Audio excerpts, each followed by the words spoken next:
I would like to give a warm welcome to you, our guests, but also our colleagues, and also to you, our friends. My name is Lulekwa Gqiba, and I'm joining you from the Collective Leadership Institute office in South Africa. I'm not alone for this session. I will be co-facilitating it with my colleague, Guillem, who will also be introducing himself shortly. It is really a pleasure, but also a privilege to really welcome you to the 5th Transformation Literacy Conference. This year, we are gathering under the heavy but also inspiring theme of intergenerational collaborations for cultures of peace, where we are looking at ways in which we can enhance patterns of aliveness in ourselves, our societies, but also in how we relate to the earth that we live in.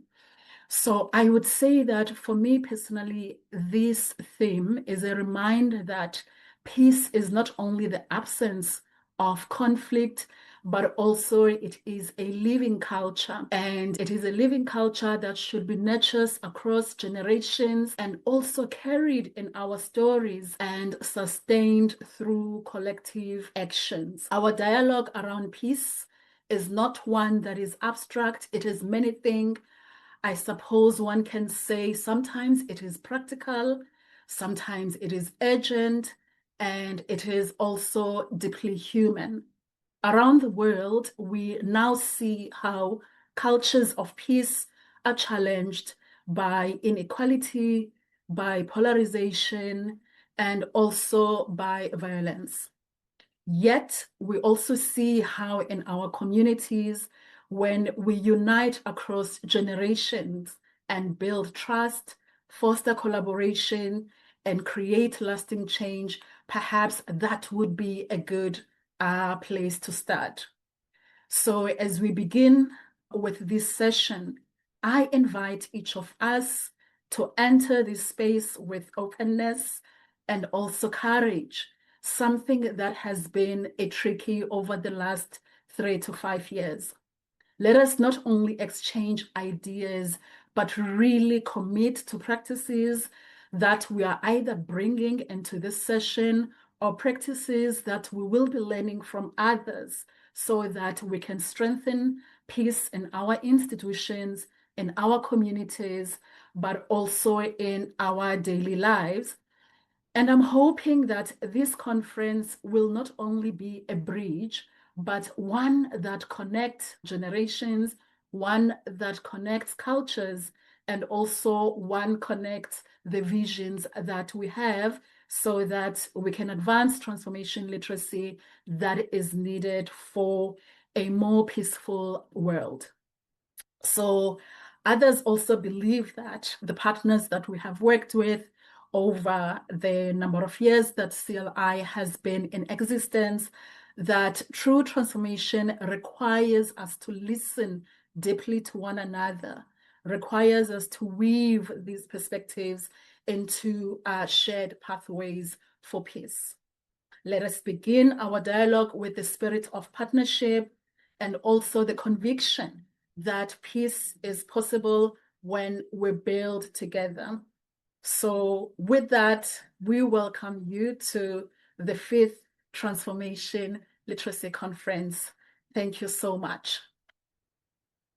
So as we continue, Guillem, if you can help me with the slides, I would also like to share with you in terms of the overview for our time together today. So those who have worked with us will know that each event or convening that brings us together starts with these introductions where we tell you a little bit about the Collective Leadership Institute. So I will not spend a lot of time with that, but I will say that the Collective Leadership Institute is an independent and also a non-profit-based organization with presence in Egypt, Germany, Spain, South Africa, where I'm joining you from, and also Ukraine. We have had the privilege to be working with you and organizations since 2005, and also looking at navigating complex change processes for a more just, sustainable, and peaceful future. Thank you, Guillem. Let's go to the next slide. I have already touched a little bit in the opening in terms of why we are here today. So our conference goals also look at questions such as, what does collective leadership look like in times of conflict? And as we are doing that, also hearing from our brilliant speakers on the subject, also bringing in the context within which they are working from, we are going to be celebrating our peace builders and also learn about their concrete cases. We will also be looking at one of our core process methodologies, which is the collective leadership compass, using it as a lens and looking at how we actually enhance patterns of aliveness in peace building initiatives. What also excites me is that this conference is also aimed at embracing this community connection in times of conflict. You will also see that the way in which our sessions are designed, they will be paying attention to that. Next slide, please. So looking at whom we have in our program today, I am delighted to share that in the first session, we have Angelica Fontes, who is joining us from the United States of America, where we will be looking at her topic of input, looking at insights on community violence and intervention strategies. Angelica will also be joined by Gawar. He prefers to be called Gawar, but he's also Stephen. He will be looking at peace building for belonging, looking at communities and the earth, and also Nomvula Dlamini, whose contribution is looking at peace and dialogue, also looking at healing divides through conversation and leadership. Session 2, we will also have 3 speakers with equally interesting topics that will also be introduced in detail when we start again at 2:15 CET. So these are the 6 speakers that we have for today's program. Next slide, please. So the flow is starting with this welcoming and framing. And then we will be hearing on the peace builder stories. So for those who may not know, we do have a young peace builders program, which has really attracted young people who are doing amazing work in their communities. We will then have our speakers in conversation, also in conversation with you. So I do invite you to also be open in your listening so that you can interact at the end of the presentations. And then we will also have the closing. Next slide, please.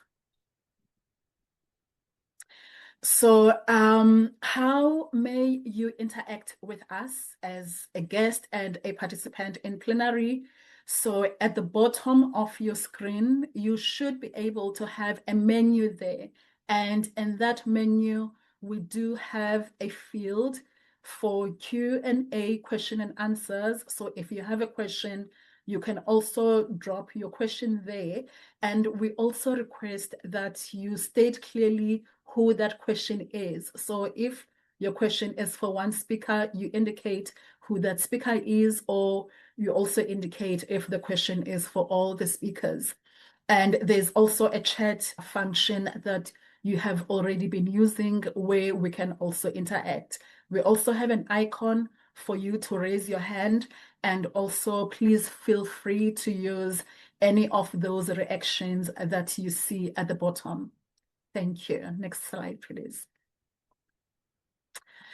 So for now, this is where I pause a little bit with my part of the program, and I am handing the mic over to my colleague whom we are facilitating this session together. Guillem, over to you.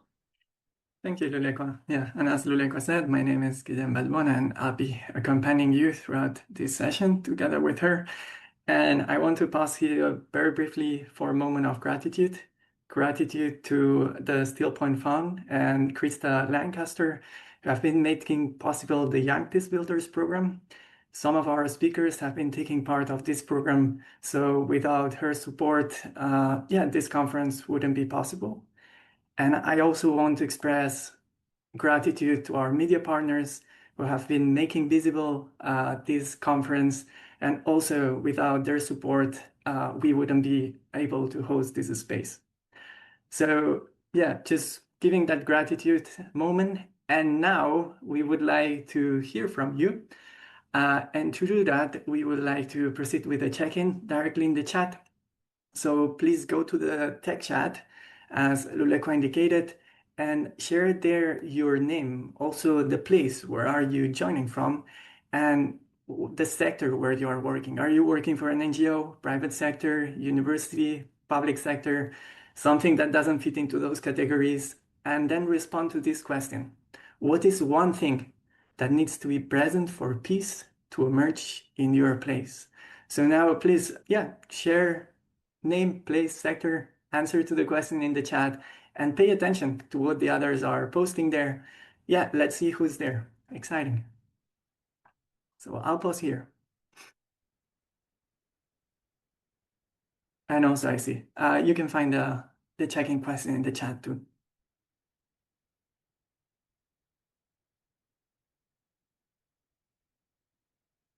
Nice. See, ready people, Justin Taylor, Colombia, USA. Nice. Welcome, Justin.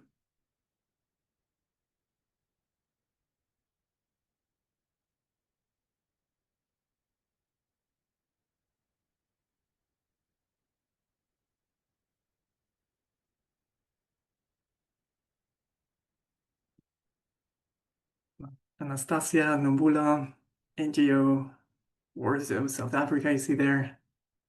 Nadia, Morocco. Excellent. Kemi. Hi, Kemi. Nigeria, Leipzig, Germany, NGO Academia. Love needs to be present. Yeah, thank you for also sharing that. Aziz, Turkmenistan. Hi, Aziz.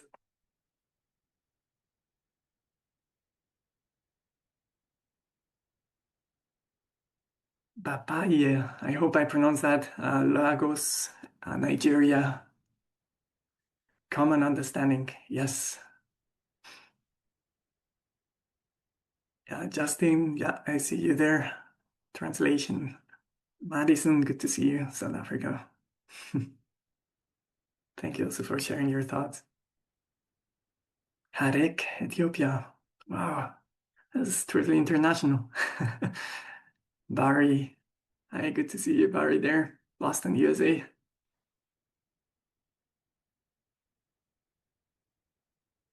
Annalise, Nazir. Wow, wow, wow, okay.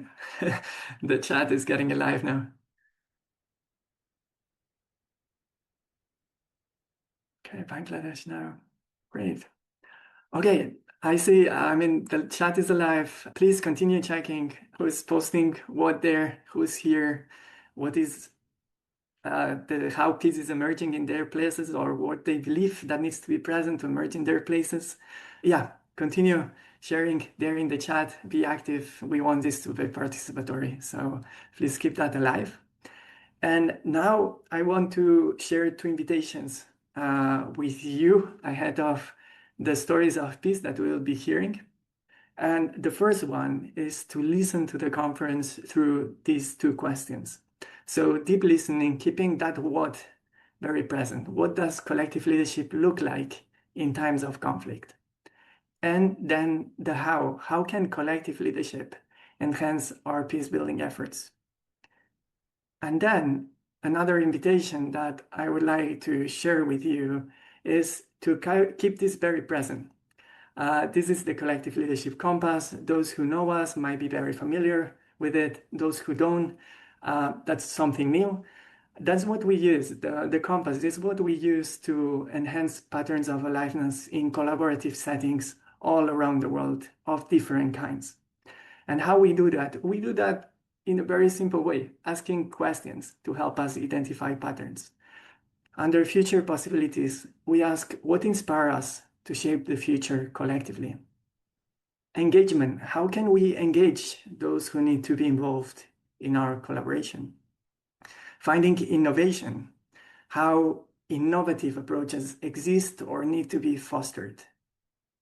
Humanity, never forget that human aspect. How can we touch people's hearts and create meaning? Acknowledging that intelligence is not individual but emerges collectively. How can we leverage diverse perspectives, expertise, and competencies? And also keeping that big picture, wholeness. How can our work contribute to the larger sustainability narrative? So the invitation is to keep this compass very present. And right now, we face that when we try to implement and use the compass, we are confronted with increased levels of polarization, fragmentation, and as Lulekwa was mentioning in her introduction, we are increasingly working in conflict-affected environments. And the question that it's driving this conference and we want to continue exploring with you is how can we use the compass to enhance patterns of aliveness in conflict-affected environments? And towards the end of the session, we will be discussing together how can the compass actually help us to see where leadership is emerging, leadership for peace is emerging, how the compass can help us with that. So I'll stop here. And now I'll pass the mic to Lulekwa because we are getting to the peacebuilder stories. So Lulekwa. Thank you so much, Guillem. So I was requested to just share with our guests again that when you are in the chat function at the bottom, there is a drop-down menu there.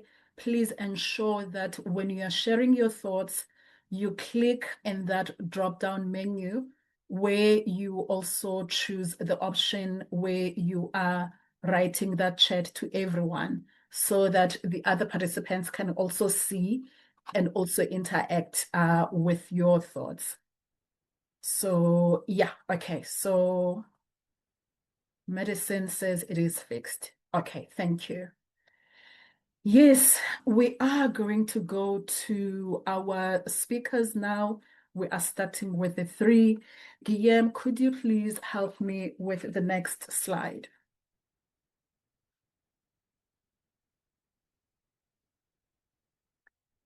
Yes, okay, so we have three speakers. As I've said, we have here Angelica Fontes, who is joining us from Massachusetts. And we also have Pech Gai, also known as Gawar, who is currently joining us from Zimbabwe.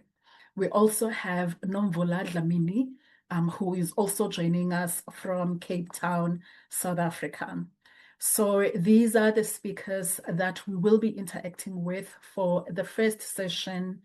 And now that I have done that part, I invite again Guillem, my colleague, to start us off with Angelica and Gawar. So over to you, Guillem.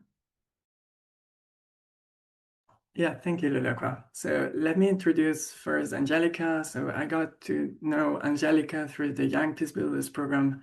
Her work focuses on prevention of gun violence, also youth engagement, community organizing, and policy advocacy. Through her work in Health Resources in Action, she is providing violence prevention training and also technical support to organizations working in the prevention of gun violence in Massachusetts, the US. She is also super engaged at the community level, being mentored through the Farm Friends and Mentors, providing mentorship to youth. And she's doing much more. American Corps Leader, Community Engagement Fellow, and also led the Coalition for Educational Justice. So I could continue and continue, but now, Angelica, the floor is yours. I'll stop sharing. And yeah, what's your story? I'll stop sharing now. Yeah, thank you so much, Kim, and thank you to everyone involved, also the folks who have supported this conference today and that are making things possible. I know it's immense work that goes on behind the scenes, so I want to shed some much appreciation to the Collective Leadership Institute and the team behind this work. Yeah, a couple of things that I just want to bring to the space as I enter it. And thank you both earlier for also mentioning, right, this concept of peace as a living culture sustained through collective actions and how it can be intergenerational. As I think of this, I want to share a little bit about myself first and foremost, and then happy to dive into some of these concepts that I've been sitting with. And so I always think it's important to kind of frame a little bit about my background, where I'm coming from, and to the shapes in place here in the United States. And so I am actually the first generation of my family to be born in the United States. Both my parents are immigrants from the islands of Cape Verde, Cabo Verde, which is on the west coast of Africa. And this is something that has greatly shaped my upbringing here in the United States. I think even more uniquely, I grew up in the greater Boston area here in the state of Massachusetts, which is also predominantly community of color. And with that being said, a very high immigrant population as well. And so in terms of growing up, that rich diversity of multicultural space has been something that I've been deeply ingrained in, and where my concepts of community have been established and how I continue to exemplify that and work on many of the causes that were outlined. And so thank you very much, Guillem, for that as well. The other thing that I want to talk a little bit more about, and as we reference this concept of peace, right, as a living culture and as it breathes, is how I've come to define peace myself, both as it pertains to it internally and externally as well. And so for me, peace is far more than just the absence of conflict. It is signifying wholeness, completeness, soundness, where folks are able to flourish. My personal belief is that peace building starts internally and then manifests itself outwardly as fruits of our spirit. This concept of a peace that surpasses all understanding. And just thinking again about how we can have, even in times of conflict, externally in the world and in that broader sense, we can still have internal tranquility despite the circumstances that we are in, and continue to have harmonious relationships with those around us. And how can that exemplify itself? In that same thread, and I want to be able to acknowledge the space and place of where I sit currently and where I'm coming from. When I do think about this sense of peace, the other thing that comes up for me in terms of some of the guiding questions for this conversation and of my work specifically is thinking about how senses of peace, right, and I use quotation marks, can also show where violence is still persisting in other spaces, right? Or we can have this notion. And so for me, what I sit and center with as well is that my academic background is actually in cultural anthropology, and that when you look at the history of the United States, we can see where there is a lot of historical amnesia around this sense of peace. And not only how it's impacted within our own nation, but how that's also been able to manifest itself externally, globally. And so thinking about when you have a country where phrases that are embedded in the United States, things like freedom and justice for all, oftentimes the words except for them are not too far behind it. And I think it's important to name and to say these things when we think about the structures and the way in which not only are people here living amongst our nation, but how our actions have impacted those elsewhere. And so, again, as I said, we see this exemplified through systemic inequities, but then also in violence in many other forms as it's taking place. And so when I think of that specifically, and I'm going to drill a little bit more into my personal experience around gun violence, specifically in the CVI space, which stands for Community Violence Intervention, is that when we look at the context of the American gun crisis, we're in a country where there are more guns than there are people. And it's also important to acknowledge how, right, again, our sense of peace has also fueled gun trafficking through other parts of the world, such as Mexico, Canada, the Caribbean, Central and South America, and how that has also fueled conflicts through violence as well. What I also think is important, and this comes directly from my time spent with folks at CLI, right, is thinking about the challenges that we're facing and how it continues to remind us that we're all globally entangled, just as I've mentioned, right? And so while I initially started working on the issue of community-based violence based on my own lived experience and how gun violence has not only impacted my direct family, the folks that I love and care about, that of my friends, and my community. It's one of the most impacted communities within the state that I live in. And so I keep that in mind, but then also holding that space from my heart of what does the peacemaking skills not only look like here within my community, but how can that extend outwardly as well for an issue that has stemmed from the place in which I live. And so thinking about how we have that sense of humanity, how we're all rooted and interconnected with one another. When I think about my work specifically, I just want to ground us really quickly in a shared definition.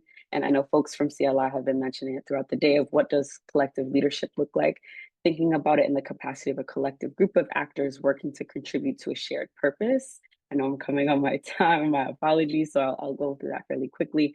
But for me and how I've been able to exemplify that and through my direct work is specifically through something called PSC change, which stands for policy systems and environmental change. And so some of my previous work very early on in my career of gun violence intervention and prevention has actually stemmed from advocacy and specifically through legislative advocacy. I won't get too much into the weeds, but it really has been a lot of multi-stakeholder partnerships with those who are within government, within our state here in the United States, and then also working directly with community members, activists, grassroots individuals to ensure that their voice is being uplifted and reflected.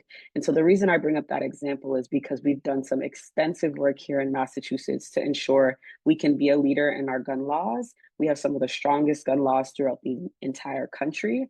And the way that we have done that has strongly been through uplifting the voices of those most directly impacted. And so I know I may be running on my time, folks. Feel free to let me know if I have not. But I'll end that here with just talking about in terms of some aspirations that I have for peace in the future, and happy to answer any questions that come up for folks. But one of the things that come up for me and that I've really been wrestling with more recently is that as humans, having this recognition that we are in partnership in healing the world and repairing the world in which we live in. And for me, like my title, that is really rooted and stemmed in upstream solutions, thinking about how we can tackle the root cause of the issues that we are dealing with, rather than just addressing the symptoms. That way we can create that lasting change. I'll drop some resources if folks are familiar with the term. Again, I just wanted to be mindful of my time, so apologies, but happy to give it back to you all. No worries, Angelica. Thanks a lot. Thanks a lot for sharing that, and also, for being here with us today. Before moving to the next speaker, I see you are getting a lot of love from participants already. Now, I would like to present Gawar, our next speaker. Yeah, you see Stephen Pech Gai here, but I met him as Gawar, so for me it's Gawar. I met Gawar also through the Young Peacebuilders program. He's a writer, environmental activist, and refugee rights advocate. He is founder of the Refugee Coalition for Climate Action, and he co-authored book chapters on climate action, how to bring that forward at the community level. And also Gawar is exploring how art can be a source for refugees to express themselves, heal, and tell their stories. Gawar is joining us from Zimbabwe, where he's living as a refugee after having to leave his home in South Sudan. Gawar, the floor is yours. Thank you very much, Guillem, and thank you, Collective Leadership Institute, and to all our amazing participants tuning in across the world. I would really like to start from the very beginning and what peace means to the work that I do. I was born in a conflict zone in what is now known as South Sudan. By then it was Sudan. And I was born on the move during clan attacks, and it's my name, Pech. So actually, Pech means red in our language, in English, I'm sorry. So by then, the southern part of Sudan was not only destabilized by a war of independence, but also by clan clashes, clan conflicts. We grew up knowing no stability until we gained independence. And by that time, we said peace at last. But we were wrong. Our country then fell into a devastating civil war in 2013. And just two years later, a nationwide drought struck and swept away communities, land, including my own community in Ayod County of Jonglei State, South Sudan, for those who may be able to know that. So my people, or the people from my community, were forced to leave the fertile land and move to high sandy areas that do not support crop agriculture. We are a community that depends very much on natural resources, and agriculture is our primary livelihoods. So now this community, my community, they are now poor, not because of war, but because of climate change. And for all of us, we know what poverty looks like. If you have no source of livelihoods, you are definitely poor. Next slide.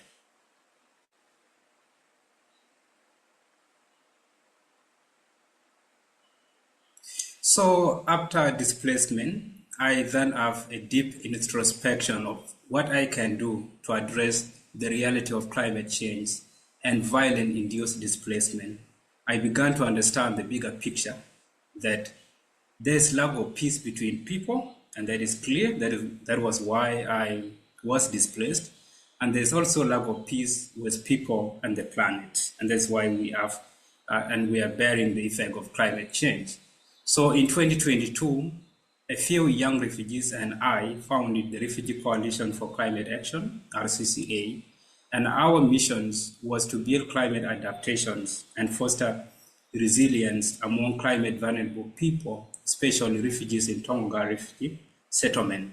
And you can see three slides of pictures. These are our very first climate educations, cleanup campaigns, and tree plantings. So we combine environmental restoration and climate actions at once, as well as informing our community. Thank you. Next slide.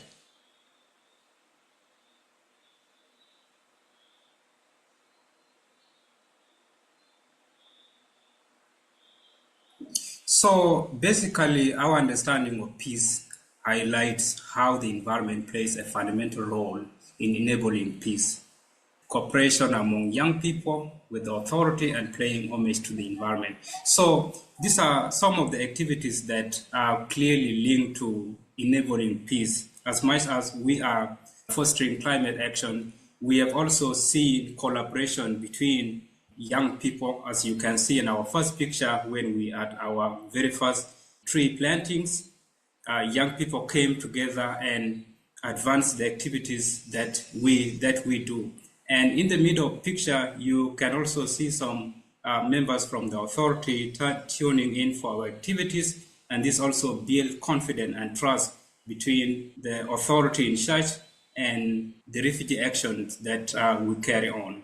And then the last picture, this is where we went to Chirinda Forest in Zimbabwe, as the biggest tree in Southern Africa, if I'm not mistaken. So we went there and have some sort of meditations with the environment. Next slide.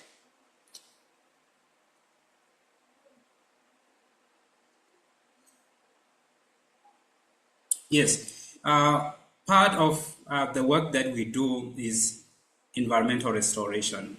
We clearly understand that if the environment is degraded, you can never have peace in that specific environment. So part of the work that my organization do is restoring the environment.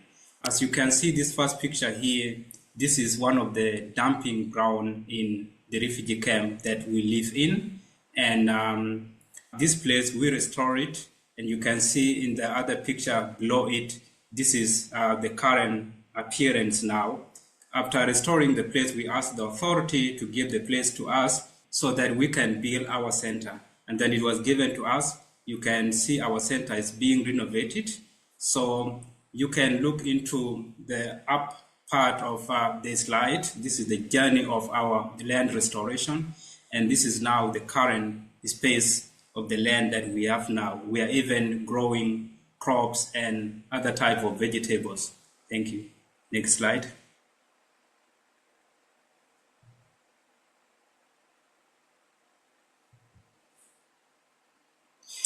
And apart from environmental restorations, we are also focusing into greening our public centers and also enhancing biodiversities. So this is a tree that I planted in 2022, as young as it was. And in the middle, this is how it stands now. It provides shade not only for me who planted it, but for our community. On the last picture, you can see one of the projects that we are doing with our farmers in the community. We have noted that farmers in the community use the diamond mesh fence as a fencing, but this over time does actually erode, and with the current lack of funding currently, it becomes very much a problem to community like ours. So what we are doing is piloting a biofencing projects along this area using sisal and cactus so that they can build as barrier for people and animal. And this is part of not only minimizing the environment, the resources that we have at hand, but it's also part of enhancing biodiversity. Next slide.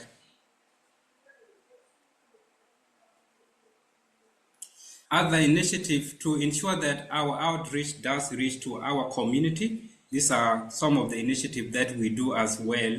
We are now running a very big nursery where we are raising nursery tree seedlings that we then go into the community and donate to the community, or the community members coming to our site and collect this seedling, plant them in their home. So we ensure that each household does plant a trees so that the heat wave and heavy storm that we face in the camp can, be elevated in that manner, and that ensure resilient buildings to climate change at the community and household level. Thank you. Next slide.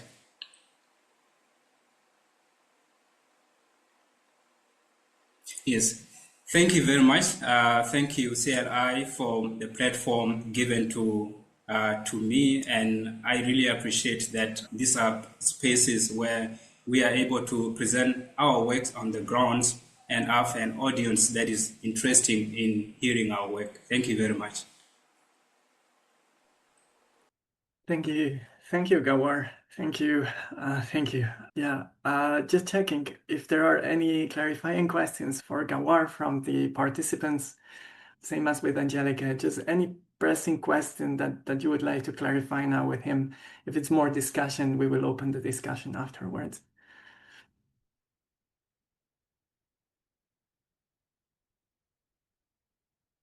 Okay, I don't see anything. So, yeah, moving from Zimbabwe to South Africa, Lulekwa, I'll let you introduce Nomvula. I'll be sharing the slides in the background.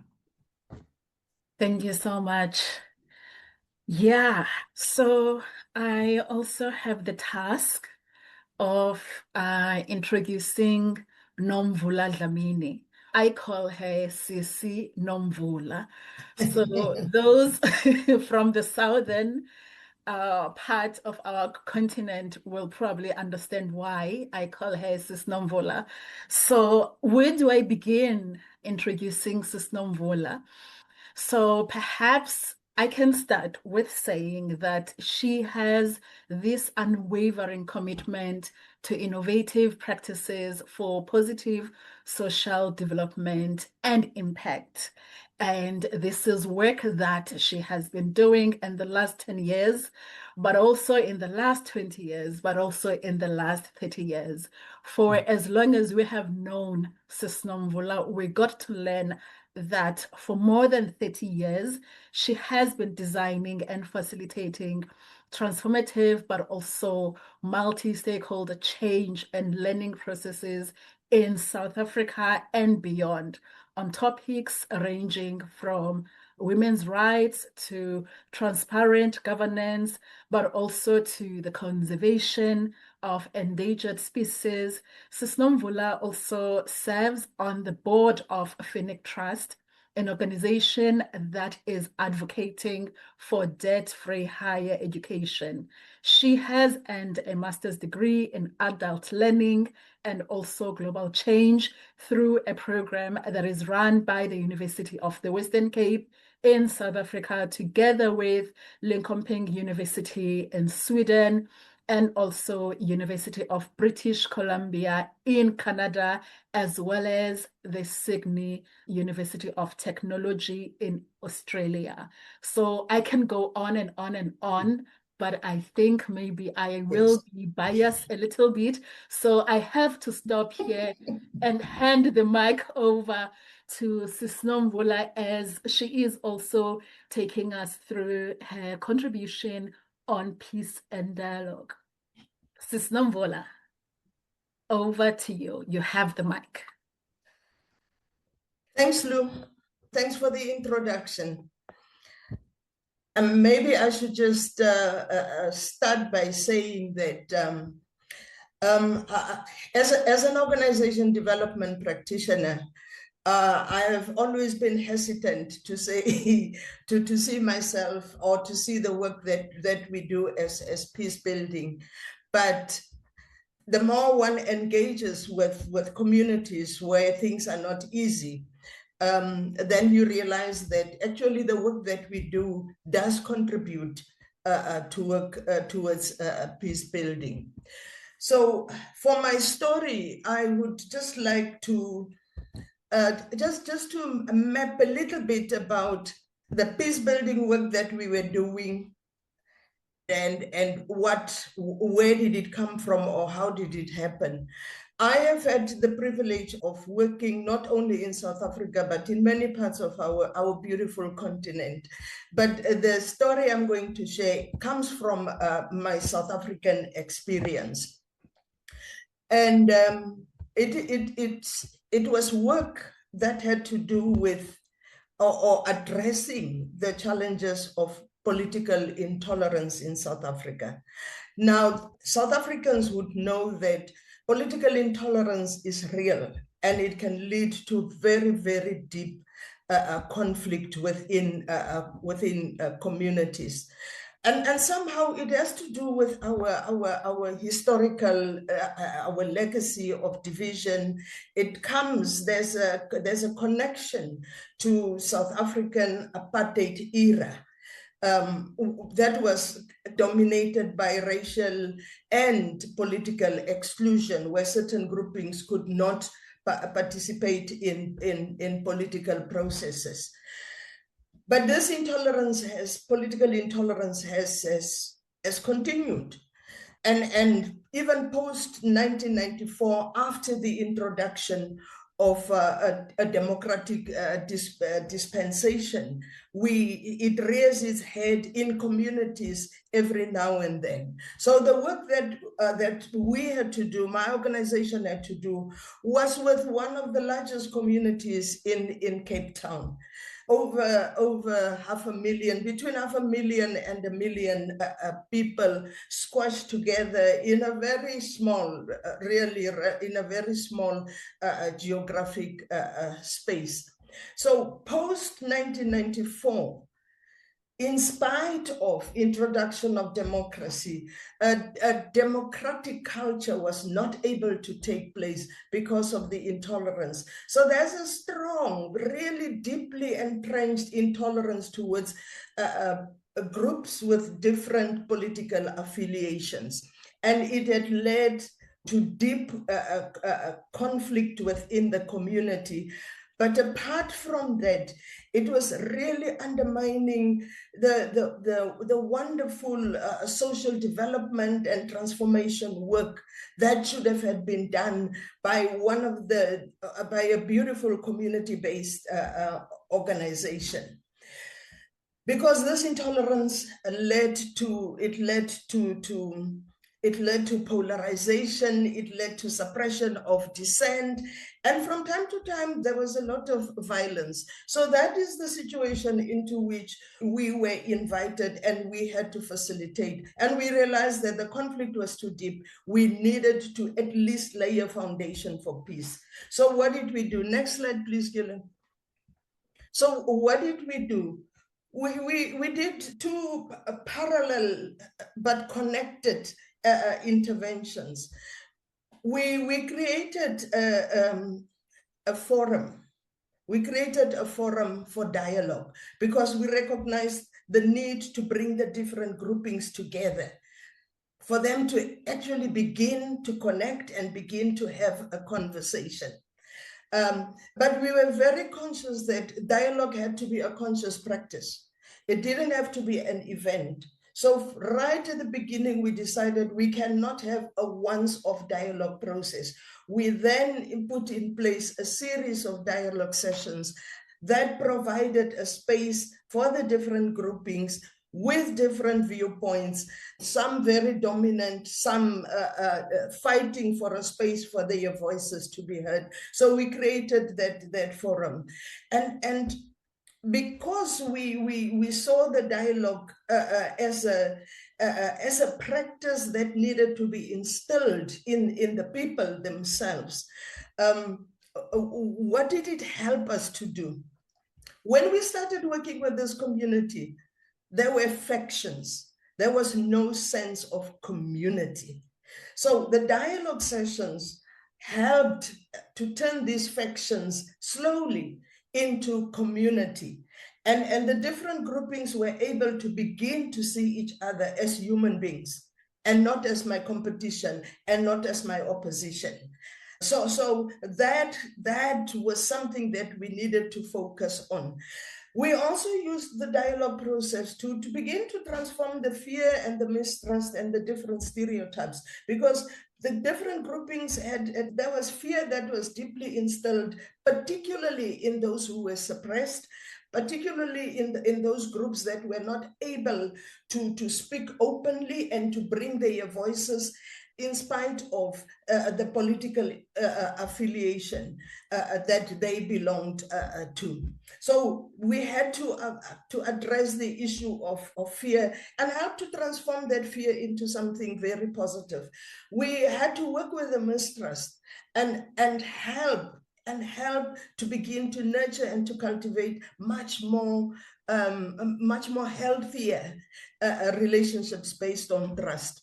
And the dialogue helped us to begin. When they started to become community, it opened pathways for collaboration and for collective action, which they were not able to do before our intervention. Next slide, please, Guillem.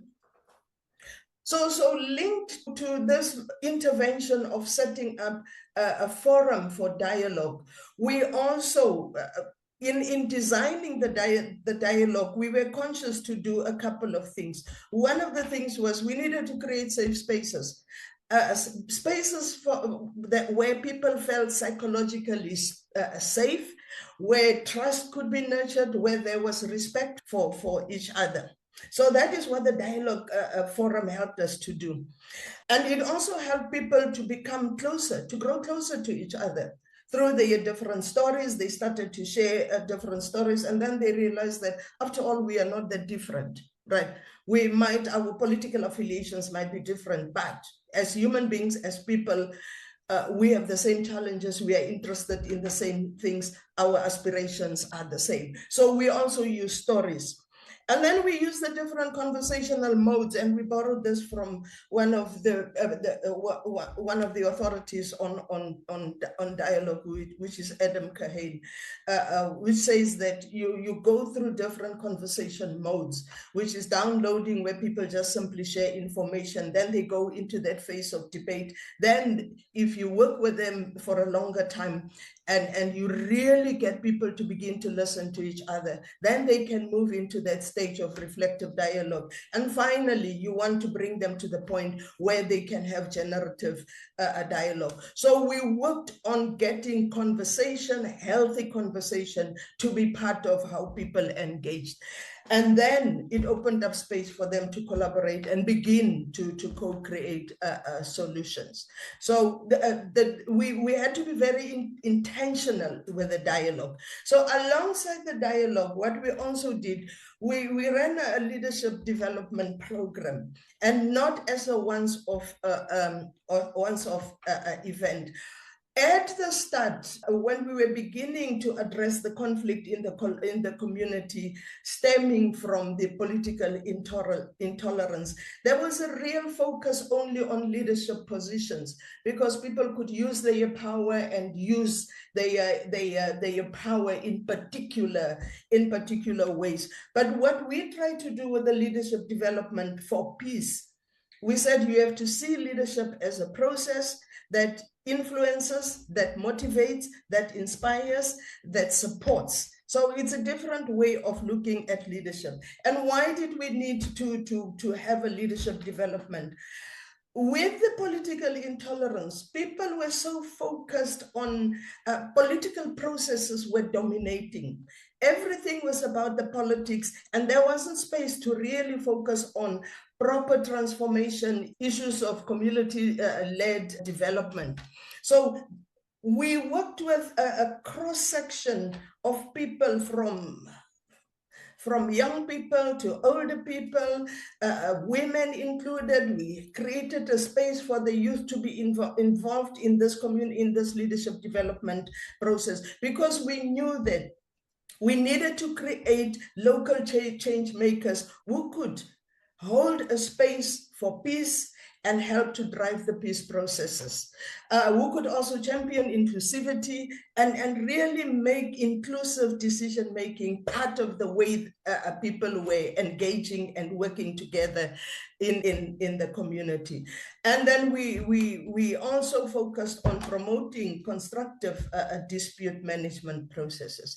But just to say that peace building wasn't peace building or creating an environment at least where peaceful engagement could take root, it was not easy. From the time we started to engage with this community and we set up the dialogue forum, we had to work over a period of between 18 months to 2 years just to begin to create a healthy environment where the community could now reconnect to the broader transformation agenda to help address issues of inequality, to help address issues of service delivery.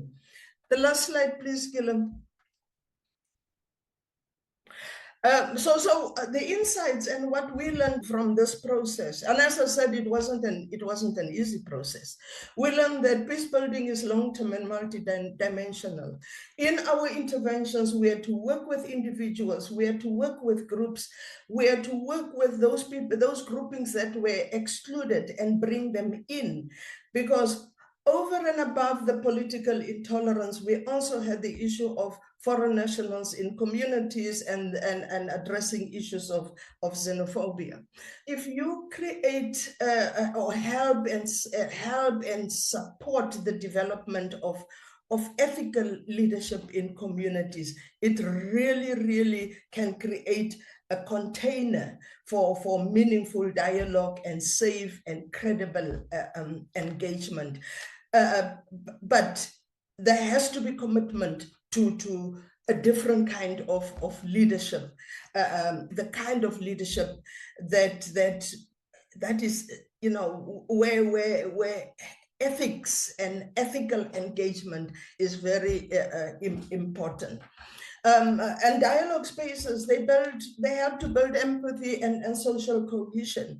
Although the challenges were big, after a period of about 2 years of driving these dialogue processes and working on the leadership development, the social space was starting to feel different. People were at a point where they were coming together, and there was a social cohesion. It was becoming stronger within the community.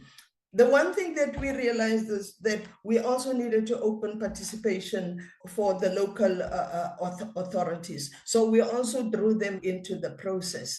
But as I say, peace building work is hard. But just to go back to Lulekwa's question about what does collective leadership look like in times of conflict? In times of conflict, when communities are torn apart, from my story in the South African context, torn apart by political intolerance, which can and does become very, very violent. It's very difficult. It's very difficult to work meaningfully with the collection or the collective of leaders within the community. Something has to change in that community before leadership can fulfill a meaningful role. And I will pause there.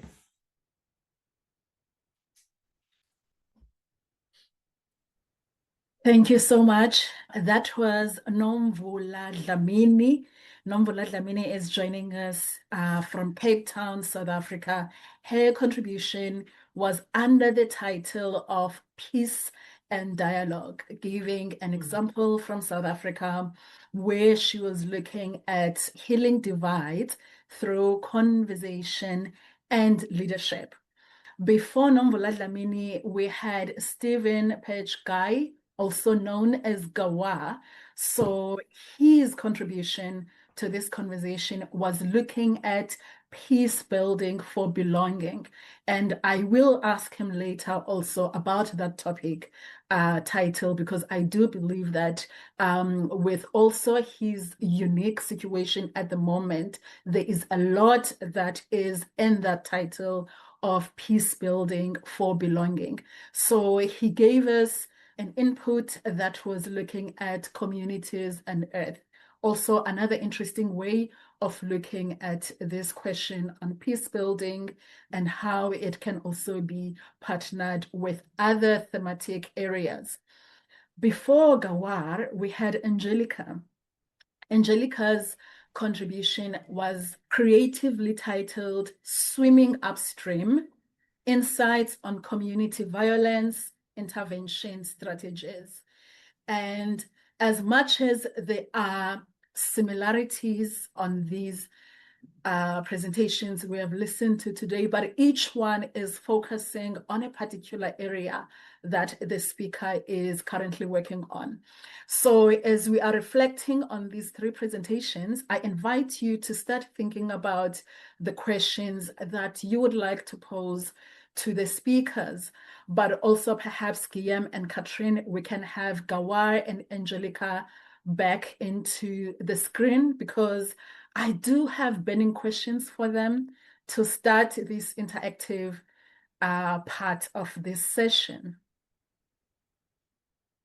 All right, so we have Angelica, and now we also have Stephen joining us. So my question is to the three of you, but I want you to receive it from where you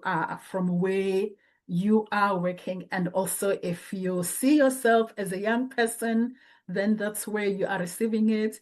I guess Sis Nomvula and we are the elders, and that is where we will be receiving this question from.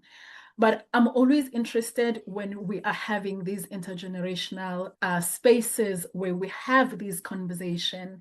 And perhaps for me, my first question is around the work that we are doing, first of all. So I want each of you to think about what commitments can our organizations, can our institutions make today to ensure that peace is not just spoken about, but it is practiced daily. What commitments can institutions, organizations, and also whatever formations we are working from, what commitments can we make today to ensure that peace is not just spoken about, but it is also something that we can see, that we can live, that we can embrace and practice daily? So whoever would like to go first, the mic is yours. As a young person, what are these commitments for you that you feel that our organizations should make today? And perhaps our governments as well, because they do play a role coming in with legislative mandates.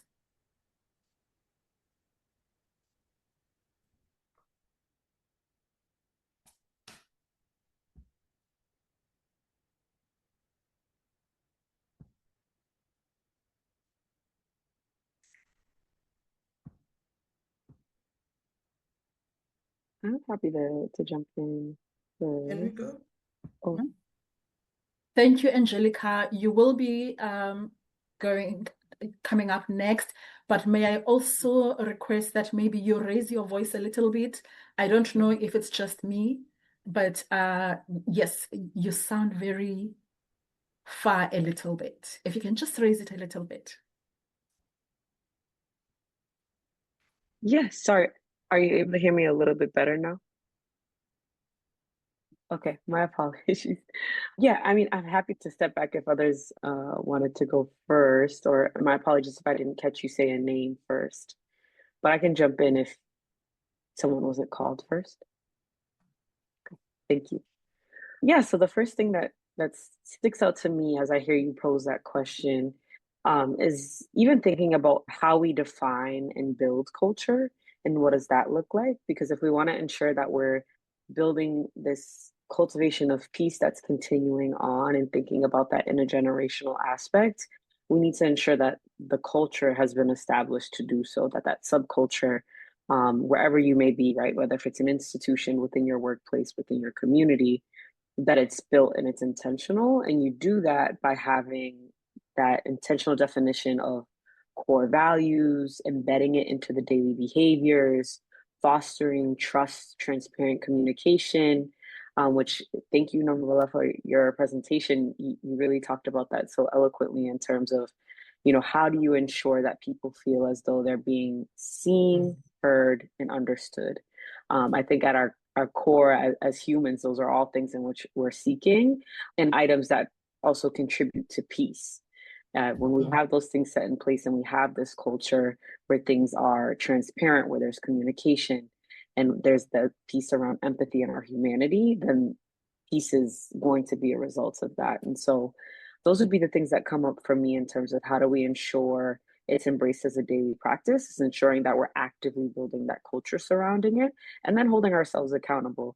It's one thing to implement or say this will be a policy or start to do these things, and it's another to ensure that you're having the adequate practice going behind it as well too.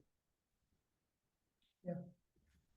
Thank you so much. So from my screen, Sis Nomvula, it looks like you would like to go next. From where you are. From where I am, and given my experience as a South African, and the reality about our South African situation is that there is a legacy of division, there is a legacy of exclusion. I think one of the commitments that organizations can make, particularly civil society organizations, because they have a lot of freedom and a lot of flexibility to do that, is really, can we create and hold spaces that bring people together? Because if there are no spaces that and opportunities for people to connect, to come together, it becomes really, really difficult to engage with some of the hard questions, some of the difficult issues that we need to engage with. So it's that challenge of create and hold spaces that bring people together, because when people come together and they connect, they begin to really, it helps to humanize. It helps to humanize. So it's that work of humanizing the other, seeing the other as human being, or as we commonly speak, is to say that appreciating our shared humanity. So for me, that is work that I think needs to happen. And these spaces don't always have to be big events. We can take advantage of every opportunity where people connect, to help them to appreciate, to recognize, to respect, and to value each other's humanity. Thank you so much, Sis Nomvula. looking at the response from Angelica and Nomvula, you can also see the connections, around this question of being intentional, right? Even with young people, every leader in government, in private sector, talks about the potential of a young person and what they can do.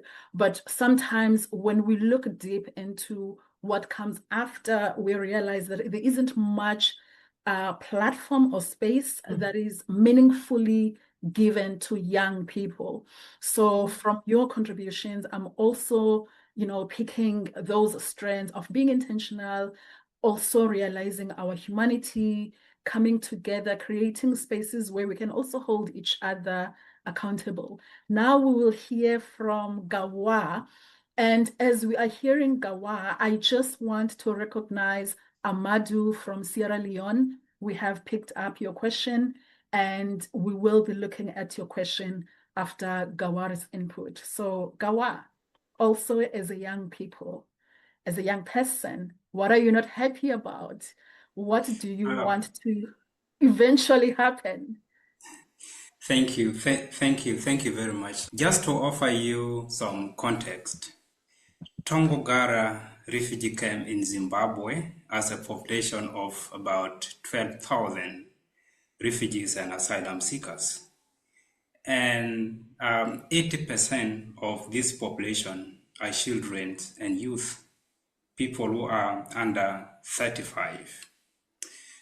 And with all the challenges that we face, be it lack of education for refugee children, that they could not proceed beyond A level, because basically the education used to depend on funding that is currently no longer there, and be it lack of access to labor market, simply because the national policy in Zimbabwe currently does not allow refugees to work, and be it lack of access to freedom of movement.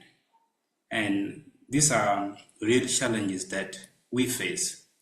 And one of the things that I really like from collective leadership compass is the innovation part of it, that despite all these challenges that we face, we can still innovate.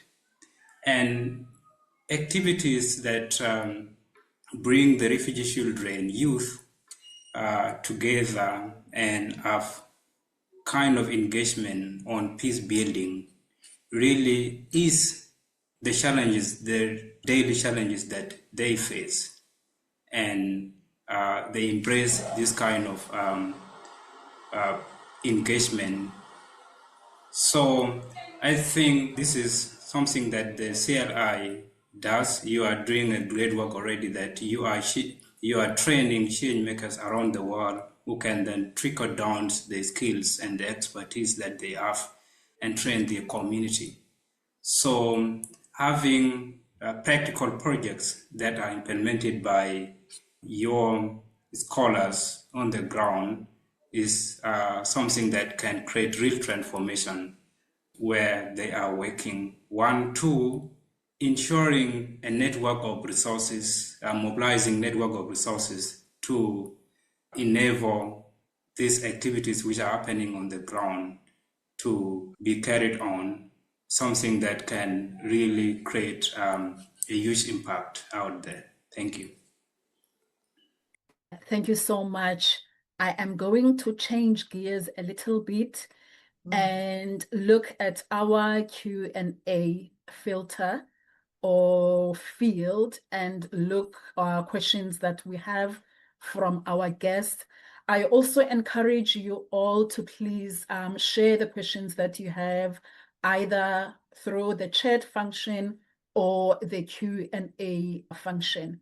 So this question, I believe it is to Nomvula Dlamini, but I'm also inviting the other speakers as well to add from their experience. So Sis Nomvula, we have Amadou from Sierra Leone.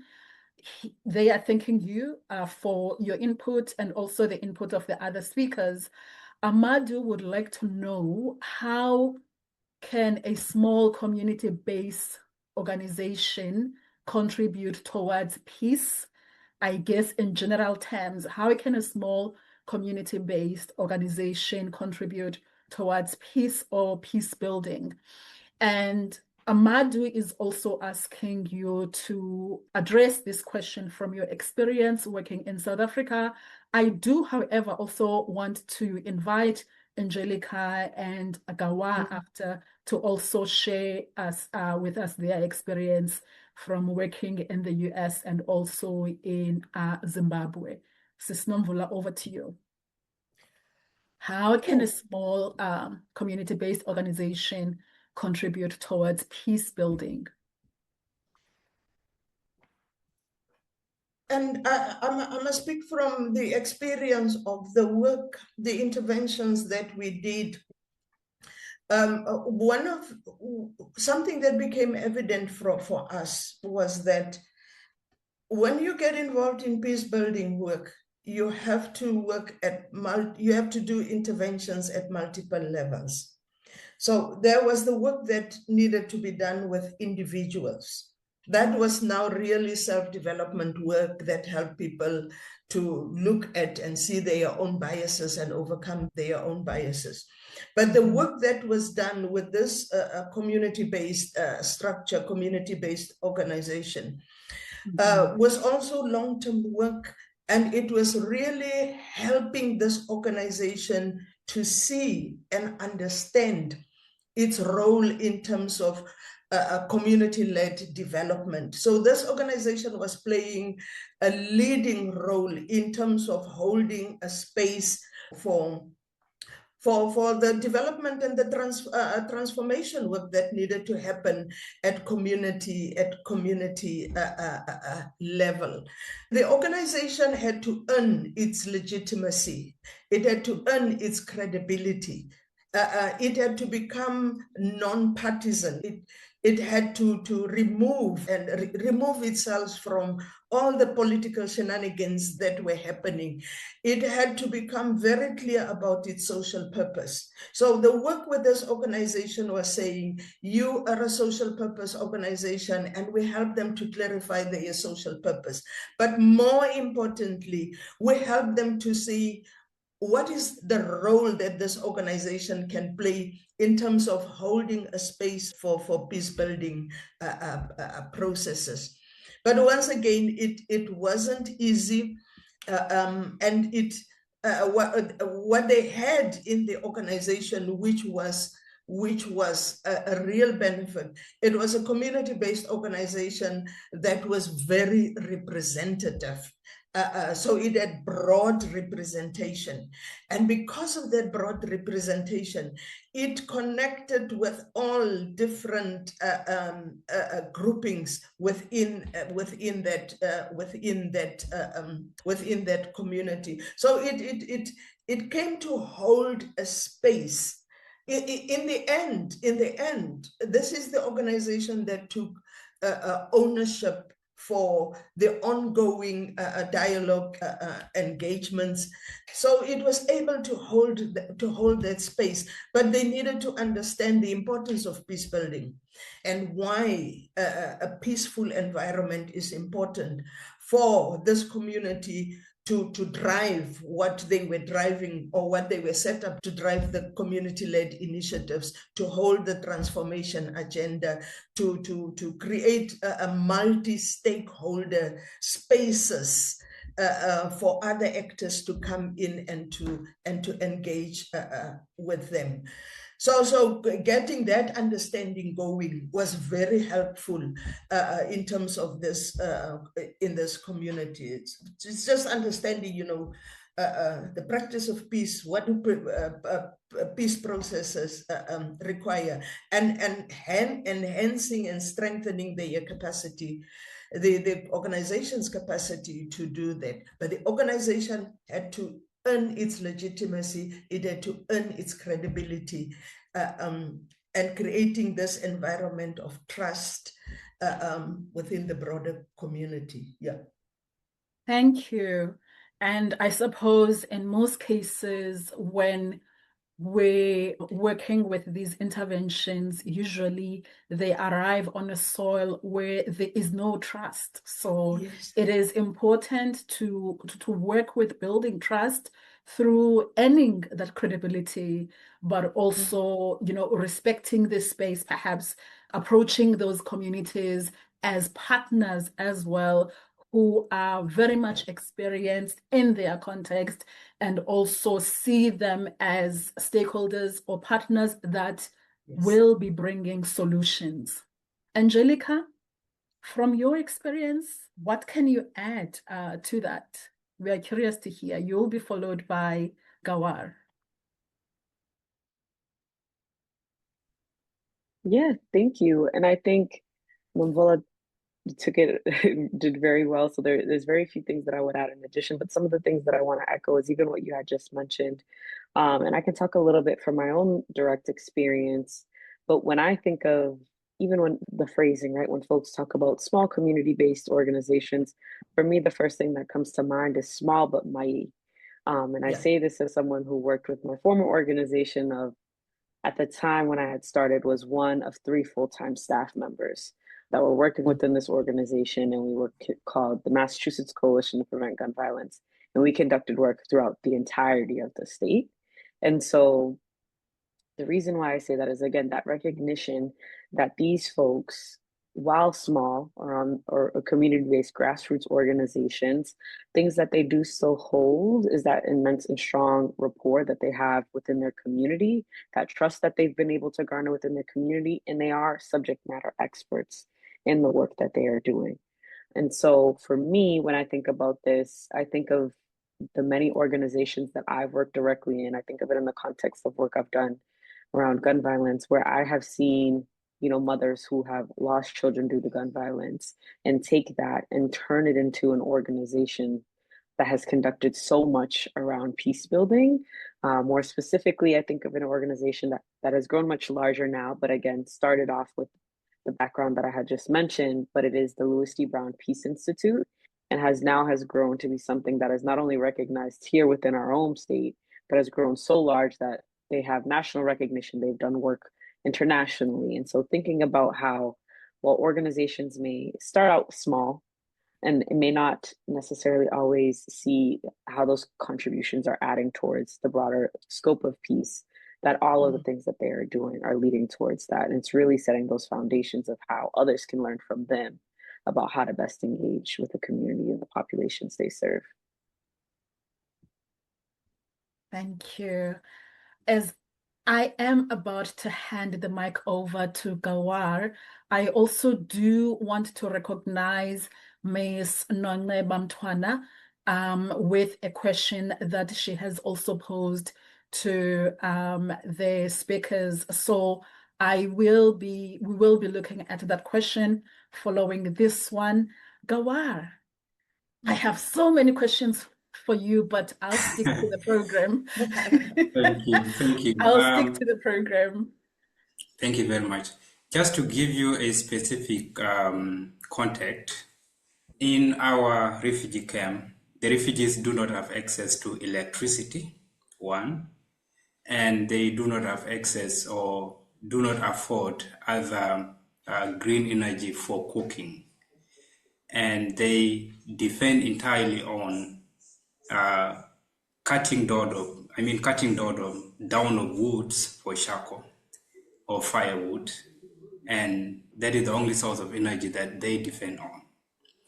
And we are talking of a refugee camp that was established in 1992 up to 1992. So that is literally about 36 in existence now. And the general experience is that despite the effects of climate change, a lot of vegetables have disappeared around the camp and even with extension to the hosting community. And there have been concerns about the hosting community talking about before this area was a refugee camp, the whole of this area was green, right? And now you are here, you have cut down our vegetation.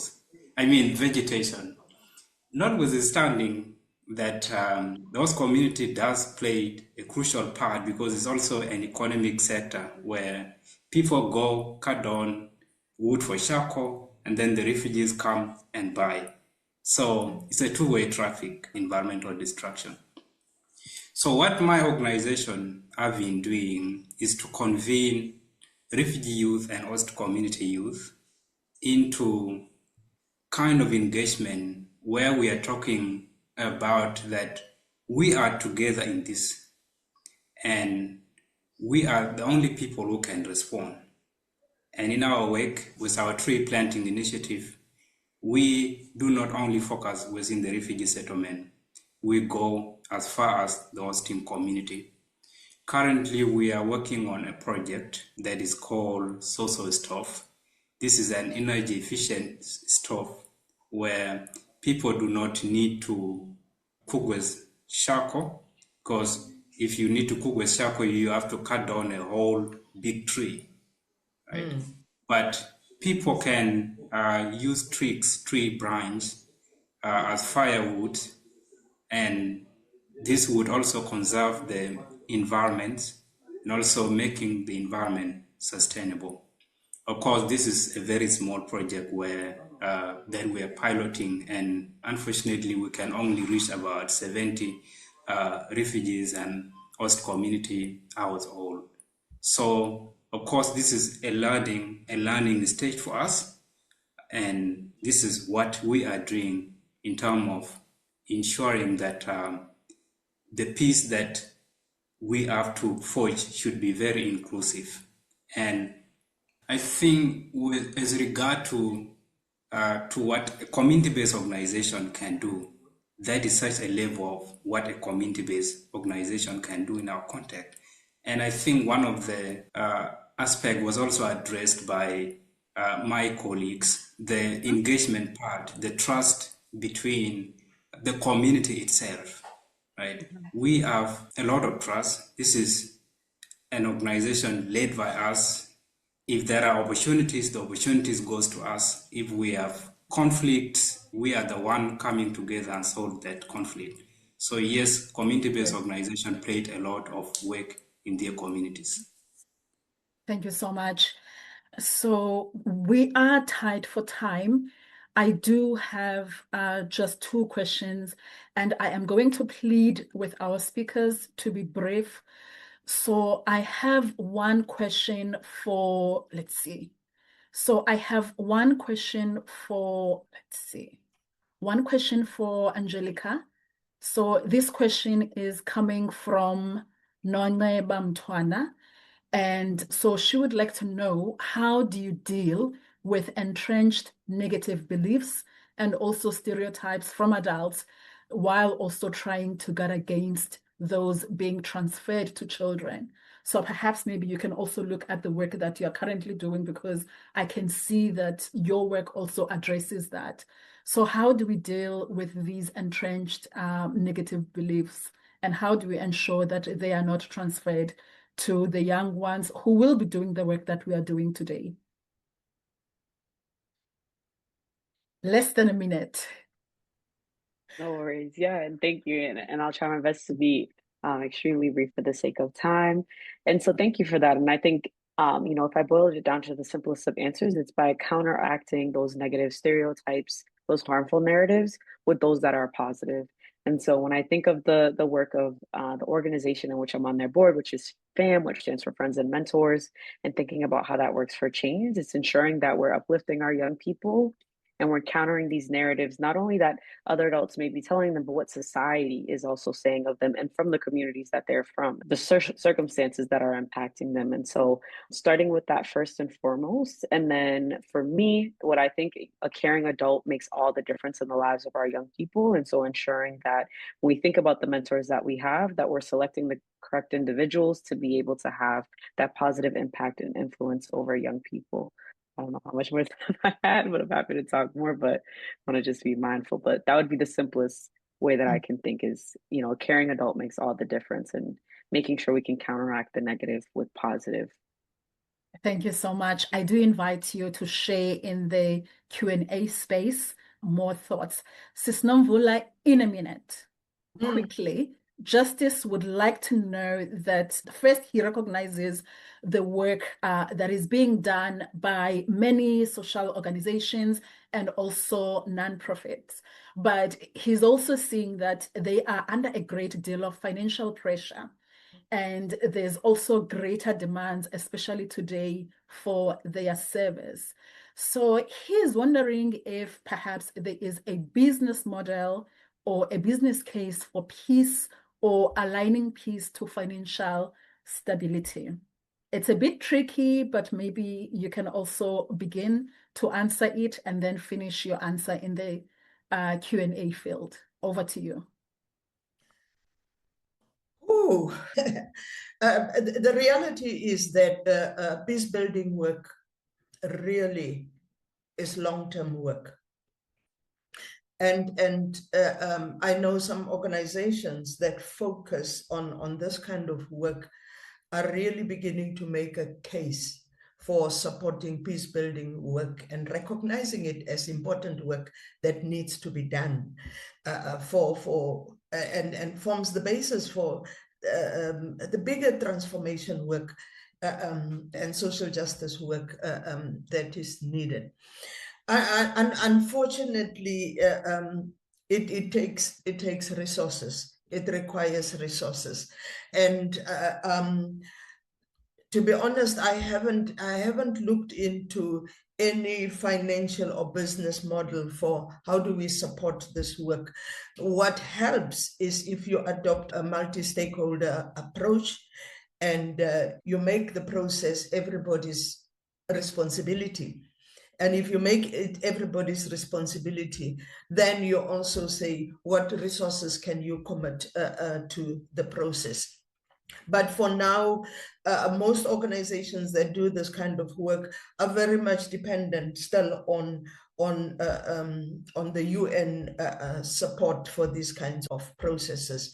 But at the level of our country, the organizations have to, it's a burden of having to find the resources for how do you sustain a 2 or a 3 year process if you are an organization that is dependent on donor funding. Yeah.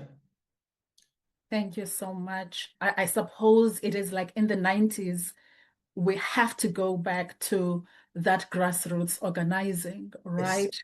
Where we would have Mama so-and-so bringing tea bags and sugar, and also having someone else borrowing us, their yard to have this meeting, and maybe calling, Mr. So-and-so's daughter to help us with taking the notes, also perhaps working with so-and-so's son, also in making sure that record keeping is also there. I believe we are being called back to that type of grassroots organizing. So I want to thank our guests, but also our speakers so much for having perhaps made us think also about how we bring in peace building into the work that we are doing. And I do want to hand over the mic to Guillem to take us through the end of the first session. So Guillem, please take the mic. Yes. And receive my apologies. No worries, Lulekwa. Yeah, thank you very much for this rich discussion. And I feel now it's time a bit to close the circle that we've opened with that guiding question for the conference. So as we approach the end, I just wanted to just give a final words to you, Angelica, Nomvula, and Gawar around that question. What does collective leadership look like in times of conflict? So any final reflections or remarks that you would like to share as we approach the closing? Yeah, 1 minute each, and then we will close the session today. But please, any reflections around that question?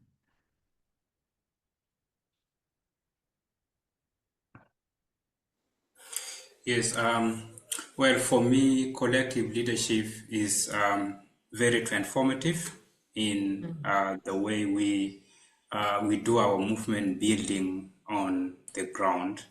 We understand that we are the community, and it is up to us for us to be able to do the work that we do to ensure that we improve the life of our community. So having compassion in community services and ensuring that putting humanity at the center of our works, informed by transformations in a way where we navigate some of the challenges that we face in our daily life and be able to create the impact that we have. This is great that can never happen without a transformative leadership. Thank you, Gawar. Thank you. Angelica, Nomvula, some final remarks from your side? From my side, I was saying to Lulekwa some 2 weeks ago, this is a very helpful framework and a very helpful lens to look at it. For me, somehow, when I think about addressing conflicts and in situations of conflicts, collective leadership is really very, very central. It is what will drive, as Gawar says, it is what will drive the transformation. For me, the important thing is, how do you bring people to that point of that important point of dimension of creating future possibilities? Once they can begin to see a different future, a different reality is possible, then it gives people hope. And the central thing for me is the humanity aspect. It's how do we nurture respect and care for our shared humanity? Thank you, Nomvula. Angelica, any final remarks? Yeah, thank you all. And definitely just shedding appreciation, not only for the CLI team, but for my co-panelists as well, for just the immense and rich conversation that we've been in. And for me, when I think of closing remarks, I just think back to how we initially started the session. And so the phrase is really still sitting with me, that peace as a living culture. And so for me, when I think of that and just as a concept, and even some of the compass skills where I think some of my strengths are, I think about humanity and what I mentioned earlier around the fact that the work of collective leadership and what we are doing all really center back to my own personal aspirations for peace, right? Again, thinking about how we can be in partnership for the repair of the world. And whatever context or scope that looks in, whether if we're looking at larger initiatives or things that are much more localized, how can we continue to make sure that peace is centered in our living culture, whether it's the subcultures or broader, but really holding space for that is what's resonating with me at the moment. Thank you. Thank you very much. You know, something that strikes me about conflicts and the absence of, and the world in which we are living, it doesn't really matter where the conflict is playing out. Because we live in this interconnected world, we are all drawn into it. So in a way, peace building becomes all our responsibility in our families, in our communities, in our societies. Yeah. Thank you. I think we can leave it there. Thank you so much. As we are taking a break into this next section, Angelica, Gawar, and Sis Nomvula, I think your presentations again are saying to me, we are each other's neighbors. Indeed.